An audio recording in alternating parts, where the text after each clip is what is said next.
So viewers, কেমন আছেন আপনারা সবাই? আশা করি আপনারা সবাই ভালো আছেন। এখন বাজে প্রায় সকাল 6টা, মানে সকাল 6টা বাজে আর কি। আমি মাত্রই ঘুম থেকে উঠলাম, ভাবলাম একটু ওয়ার্কআউটে বের হই। অনেক হয়তো জানেন যে আমি ওজন কমানোর মিশনে নামছি। তো দেখা যাক আসলে কি হয়। তো সবার প্রথমে যদি ওয়েদারের কথা বলি, ওয়েদারটা অসাম ওয়েদার। আপনারা সবাই জানেন যে দীর্ঘদিন গরম একটা দাবদাহ ছিল, তাপমাত্রা ছিল। সেই তাপমাত্রা থেকে গত 2 দিন যাবৎ বৃষ্টি হচ্ছে, ঝড় হচ্ছে, পরিবেশটা একদম ঠান্ডা। তো আসলে এই ওয়েদারে কিন্তু ওয়ার্কআউট করে খুবই মজা পাওয়া যায়।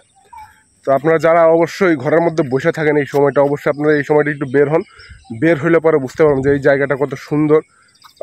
এই সময়টায় ওয়ার্কআউট করাটা কত যে শান্তি লাগে, যারা বের না হবেন তারা বুঝবেন না। আর ঘরে বসে বসে থেকে তো ব্রয়লারের মুরগির মতো হয়ে যাবেন। তো এটা বলে লাভ নাই। যারা অরিজিনালি বের হতে চান, শরীরকে ফিট রাখতে চান, তারা অবশ্যই বাইরে বের হবেন। আর আমি এখন যে জায়গাটায় অবস্থান করতেছি, এই জায়গাটা হচ্ছে নাম হচ্ছে ডগরতলি। ডগরতলি জায়গাটার নাম। জায়গাটা কিন্তু একদম গ্রামের মতো এলাকা, খুবই সুন্দর একটা এরিয়া। তো আমাদের বাসা থেকে এখানে আসতে প্রায় 15-20 মিনিট সময় লাগে। তো আমি কিন্তু এই রাস্তাটা হেঁটে এসেছি, কোনো রকম রিক্সা আসি নাই। এটা এমন একটা জায়গা, এখানে কোনো রিক্সা নাই, কোনো ভ্যান নাই, কিছু নাই। আপনি চাইলে মন মতো ওয়ার্কআউট করতে পারবেন। এটা তো ইটের রাস্তার সামনে আবার ওই যে আপনার ঢালাই করা রাস্তাও আছে, সেখানেও আপনি করতে পারেন। সেই রাস্তারও যদি সম্ভব হয় তো দেখাবো আপনাদেরকে। তো যেটা বলছিলাম যে এইখান যে ওয়েদারটা আছে, এই ওয়েদারটা হচ্ছে ব্যায়াম করার জন্য সর্বোচ্চ সুন্দর একটা ওয়েদার। শরীরকে যদি আপনারা ফিট রাখতে চান তাহলে অবশ্যই আপনারা এখানে আসবেন, এসে ব্যায়াম ট্যাম করবেন, এটাই হচ্ছে কথা।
দেখাই, ওই যে একটা ব্রিজ আছে, ওই ব্রিজের ওদিক দিয়ে হেঁটে হেঁটে কিন্তু এদিক দিয়ে আসছি।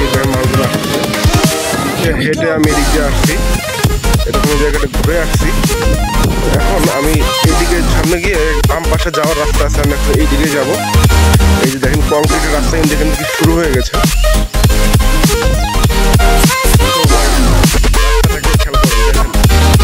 মাঝখানে কংক্রিটের রাস্তা,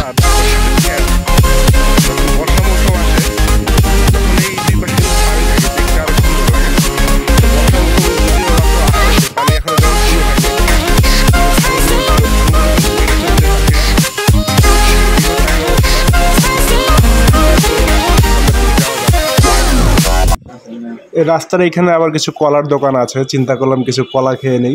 প্রতি পিস কলার দাম মাত্র 5 টাকা করে। তো সকাল সকাল কিন্তু কলাটা খুবই জরুরি। যারা ওয়ার্কআউট করতে আসবেন তাদের ক্ষেত্রে কিন্তু কলাটা খুবই জরুরি এবং এটা অনেক পুষ্টিকর। তো মাত্র 10 টাকা দিয়ে 2টা কলা খেয়ে নিলাম।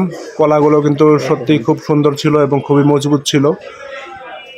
তো যাই হোক, এই পুষ্টিকর খাবার অবশ্যই আপনারা খাবেন। যত বেশি কলা খাবেন, কলা কিন্তু সারাদিনে 7-8টার বেশি খাওয়া যাবে না। আমি যেহেতু জিম করি তাই এখন কলা কমপক্ষে 7টা খাই। সো ওয়ার্কআউট করার জন্য এই রাস্তাটা কিন্তু বরাবরই আমার কাছে একদম পছন্দের একটা রাস্তা। তার কারণ হচ্ছে এখানে গাড়ি ঘোড়া নাই, রিক্সার ঝামেলা নাই, মানুষ ইচ্ছা মতো হাঁটতে পারে। আর এরকম একটা শান্তির জায়গা, এরকম একটা কংক্রিটের রাস্তা দেওয়া আছে, খুব সহজে এখানে দৌড়ানো যায়, জগিং করা যায়। তো এই জন্য কিন্তু এটা আমার কাছে খুবই ভালো লাগে। আর হ্যাঁ, ওয়ার্কআউটের জন্য কিছু নিজে নিজে একা একা ওয়ার্কআউট করতেছি, যেহেতু ভিডিও করে দেওয়ার মতো লোক নাই এখানে, সেই ভিডিওগুলো দিতে পারছি না। তো যাই হোক, আশা করি পুরো ভিডিওটা আপনাদেরকে ভালো লেগেছে। আর চ্যানেলটি অবশ্যই সাবস্ক্রাইব করে দিবেন। তো এই ছিল মূলত আজকের জন্য।